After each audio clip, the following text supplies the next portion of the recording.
زمین کا وہ مالک ہے، بلکہ وہ پوری کائنات کا مالک ہے. پوری کائنات میں اسی کا حکم چلتا ہے. یہ اسی کا حکم چل رہا ہے کہ ان کی سب تدبیریں پلٹ کے ان کے گلے میں پڑ رہی ہیں. کوئی غور کرو، کوئی سوچو. تم کب تک ڈرے بیٹھے رہو گے پیچھے؟ آگے بڑھو، بڑھ کے اپنا جو ہے وہ اپنا آپ دکھاؤ کہ ہم حق پرست ہیں. ہم سے اتنی زیادتیاں نہیں کرو. آپ کو ہمیں آپ بالکل ہی ملیا میٹ کرنے کی آپ نیت میں ہو.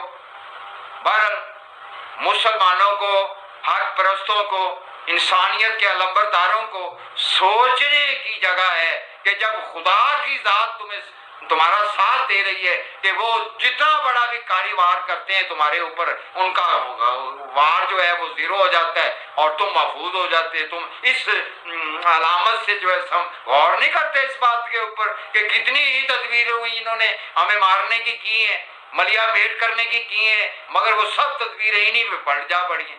غور کرو کچھ. میں بات غلط نہیں کہہ رہا، نام اللہ نے جو مجھے علم دیا ہے وہ غلط ہے، مگر افسوس کہ 2.5 سال ہو گئے دن کے وہ اجالے کو بڑھتے ہوئے. خدا کی ذات ان کی تدبیروں کو ملیا میٹ کر رہا ہے. یہ آپ لوگوں کے سامنے بہت بڑی علامت ہے. اسی علامت کے اوپر اعتماد اور یقین کرتے ہوئے میرے اس حساب کے اوپر کچھ غور کرو کہ تمہارا اٹھنا بنتا ہے یا تم دن کو بھی سوئے پڑے رہے ہوئے. کیا ہم اپنے سین میں دن چڑھے ہوئے بھی سوئے پڑے ہوئے چارپائی کے اوپر اچھے لگتے ہیں؟ ہم پسند کرتے ہیں کہ دن چڑھے بھی وہ اسی طرح چارپائی میں بسترا بچھا کے سوئے پڑے؟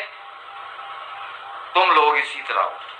تم ابھی سوئے پڑے ہو غفلت میں، ابھی جو ہے تم خوف میں ہو، ابھی اپنے منہ پہ تکیہ ڈالنے کی کوشش میں ہو کہ اندھیرے رہیں.